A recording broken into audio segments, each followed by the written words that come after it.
آج لوگ تھانے دار کی طاقت کو تو جانتے ہیں، کرنل اور جرنل یہ منی کے قطرے سے بنے ہوئے ان ناپاک انسانوں کی طاقت کو تو جانتے ہیں، اس حقیقی قدرت اور طاقت والے اللہ کی طاقت کو نہیں جانتے۔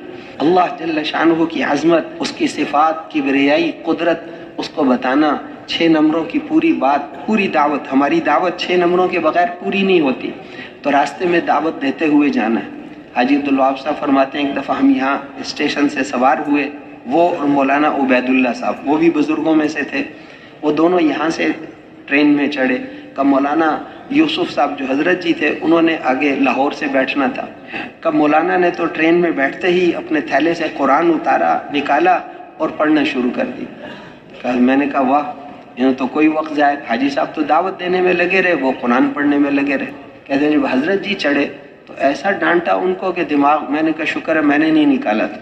ان کو کہا کہ کتنے لوگ چڑھے اور کتنے اتر گئے، یہ کوئی تلاوت کا وقت تھا؟ کتنے لوگ دعوت سے محروم ہو کر تمہارے ڈبے سے چلے گئے؟ یہ تلاوت تو انفرادی وقت میں کرنی چاہیے تھی، یہ جس وقت میں لوگ ملتے ہیں اس وقت میں تو دعوت میں لگنا چاہیے تھا۔ جس وقت میں ہمیں لوگ ملتے ہیں دعوت میں لگنا، اس سے فارغ ہو گئے تو پھر تعلیم کرا لیں گے، اس سے فارغ ہو گئے تو ذکر اور تلاوت اور باقی اعمال میں لگیں گے۔ تو اس طریقے سے اعمال کے اندر اپنا سارا وقت گزارنا ہے۔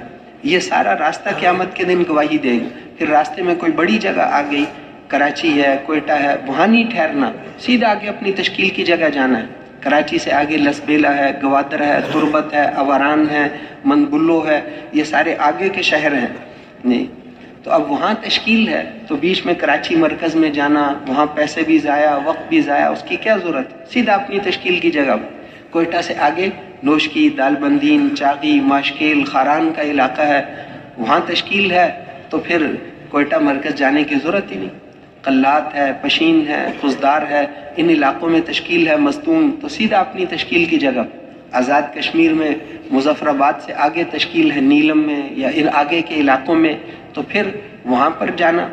یہاں پر کہوٹا، فارورڈ کہوٹا، جی وہاں پر تشکیل ہے تو راستے میں پنڈی، اسلام آباد ٹھہرنے کی ضرورت ہی نہیں، تشکیل تو وہاں سے 6 گھنٹے آگے ہے۔ یہاں مرکز میں جانا آنا، وقت ضائع کرنا، وہیں راستے میں کوئی رات آ گئی، آدھی رات ہو گئی، وہیں کسی مسجد میں ٹھہرنا۔ مرکز جانے کے لیے اتنا خرچہ کرنے کی کیا ضرورت ہے؟ وقت بھی ضائع ہوگا، پیسے بھی ضائع ہوں گے، تو سیدھا تشکیل کی جگہ پہ جانا۔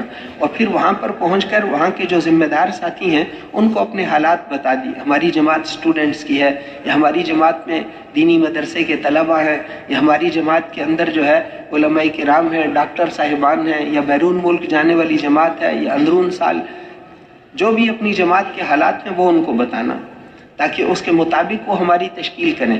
پھر حضرت جی فرماتے تھے کہ تشکیل ہجرت اور نصرت والے مل کر کریں۔ ہم نے ان کو جماعت کے حالات بتائے، وہ ہمیں مسجدوں کے حالات بتائیں کہ یہ ہماری ایک مسجد ہے، اس میں پرانے ساتھی ہیں، لیکن 2 ہفتے پہلے ایک جماعت کام کر کے گئی۔